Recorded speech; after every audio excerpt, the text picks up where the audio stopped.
Subscribe to this channel and hit the bell icon to never miss any upload.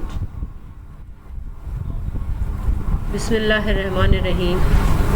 Assalamu alaikum, dear students. This is Sumaira Mumtaz and delivering lecture on gas laws in which we study Charles law. Let's see the definition of Charles law. The volume of given mass of a gas is directly proportional to the absolute temperature. The pressure of the gas remain constant. Charles law में relationship बताया गया है gas के volume और उसके temperature का, और इस कंडीशन में प्रेशर को कांस्टेंट रखा गया है. According to Charles law, the volume of given mass of a gas is directly proportional to the absolute temperature.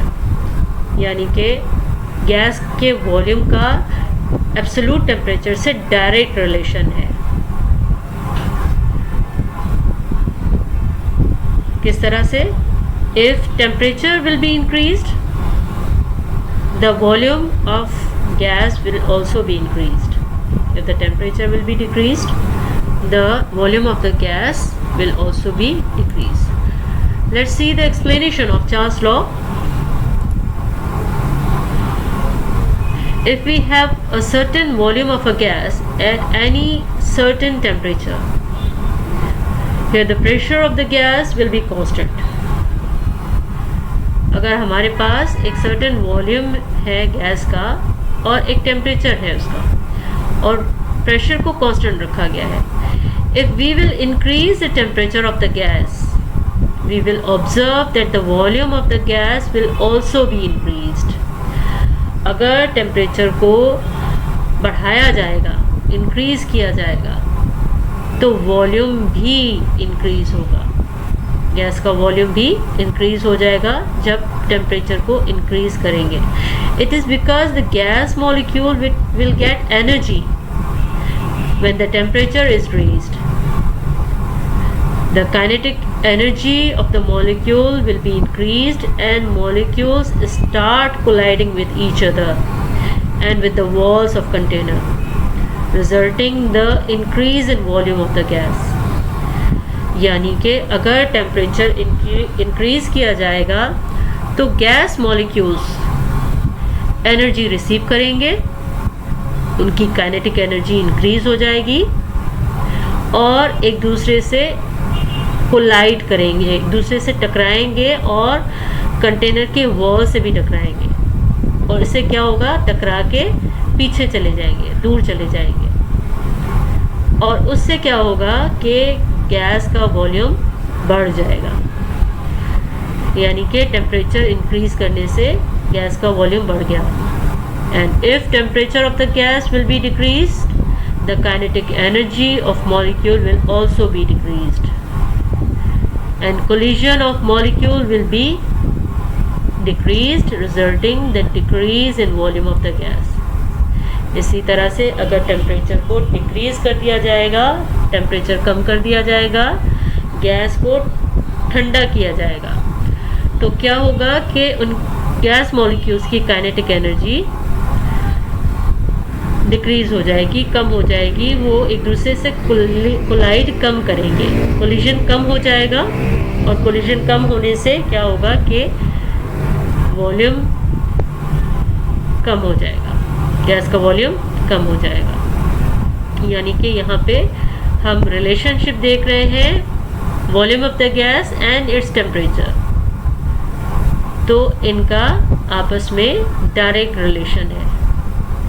एक वेरिएबल जो कि वॉल्यूम है और दूसरा वेरिएबल जो कि टेम्परेचर है.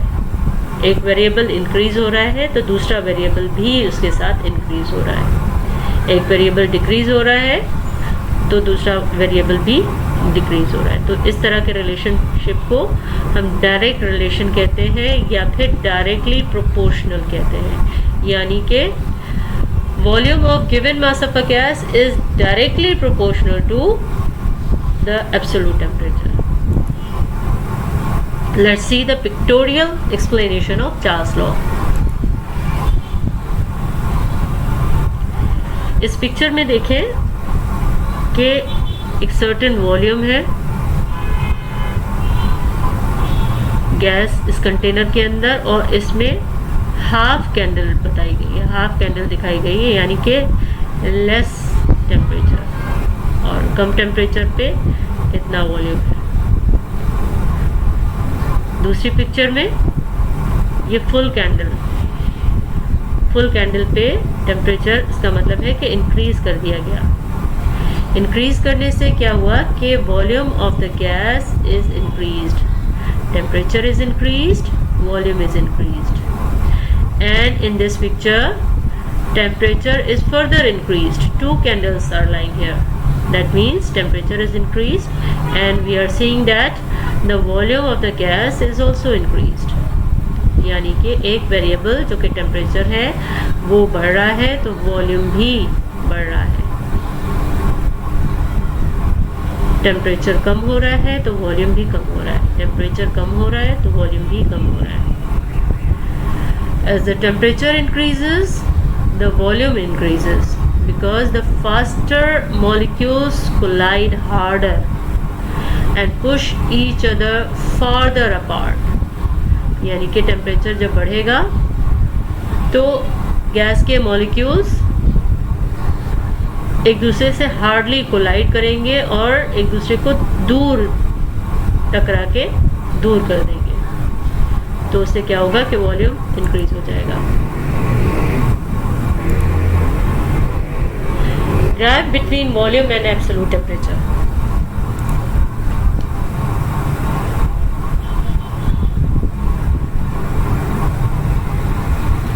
When there are two variables and they have direct relation with each other, the graph obtained between them is always in a straight line. दो वेरिएबल्स जो आपस में डायरेक्टली रिलेट करते हैं, उनका आपस में डायरेक्ट रिलेशन है, तो उनके दरमियान अगर ग्राफ प्लॉट किया जाएगा तो वो हमें स्ट्रेट लाइन में ऑब्टेन होगा। यहाँ पे एक वेरिएबल वॉल्यूम, दूसरा variable temperature.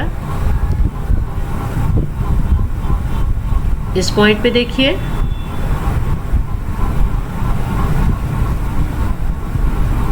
if volume is -150, if temperature is 150, its volume will be 300. At 600 the temperature is increased to 0.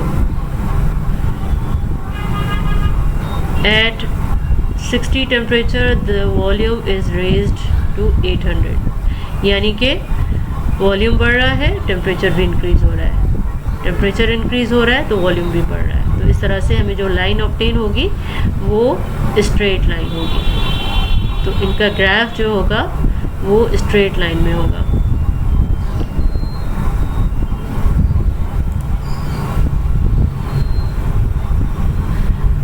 Let's see the mathematical relationship between volume of a gas and absolute temperature. This is described by Charles law. Temperature T of a gas is directly related to the volume when pressure and mass of the gas remain constant. यानी कि volume of the gas is directly proportional to temperature, absolute temperature. Volume is directly proportional to absolute temperature. If we will remove the sign of proportionality, then we have to add equal sign and constant. In place of sign of proportionality we will add equal sign and k constant, then this will be equal to V is equal to K T. Volume is equal to constant multiply absolute temperature, and if we will separate the K value, constant value, this will be equal to V upon T, यानी volume upon absolute temperature is equal to constant, यानी the ratio between volume and temperature is equal to constant. The ratio between the volume of a gas and its absolute temperature is equal to constant. If V1 is initial volume and T1 is initial temperature, this is equal to K, then V2, that is volume, final volume, and T2 is final temperature, is equal to K. V1 upon T1 is equal to K, then V2 upon T2 is also equal to K. If both are equal to K, then we can write the formula like this: V1 upon T1 is equal to V2 upon T2. Yani the ratio between volume, initial volume and initial temperature is always equal to final volume and final divided by final temperature, where V1 is equal to first volume, V2 is equal to second volume, T1 is equal to first temperature, and T2 is equal to second temperature. Let's see the example of Charles law. Charles law में हमने क्या पढ़ा कि volume of the gas is directly proportional to temperature. If volume is increased, temperature is also increased. If volume is decreased, the temperature will also be decreased. तो इस example के through हम ये कंफर्म करेंगे कि इस तरह से हो रहा है. 600 ml of air is at 27 degree Celsius. 27 degree Celsius पे एयर का वॉल्यूम 600 ml है. What is the volume at 60 degree Celsius? If temperature is increased from 27 to 60, then what will be the volume of the air? V1 is equal to 600 ml. T1 is equal to 27 degree Celsius में जब 273 add करेंगे तो kelvin में value obtain हो जाएगी, that is 300. T2 यानी कि final temperature is 60 degree Celsius, उसमें 273 ऐड करेंगे and this will be equal to 333 kelvin. यानी कि टेम्परेचर 300 से 333 केल्विन हो गया, तो वहाँ पे वॉल्यूम, फाइनल वॉल्यूम कितना होगा. Let's put the formula. V1 upon T1 is equal to V2 upon T2. V1 is equal to 600, T1 is equal to 300. V2 find out करना है, डिवाइड बाय 333 केल्विन.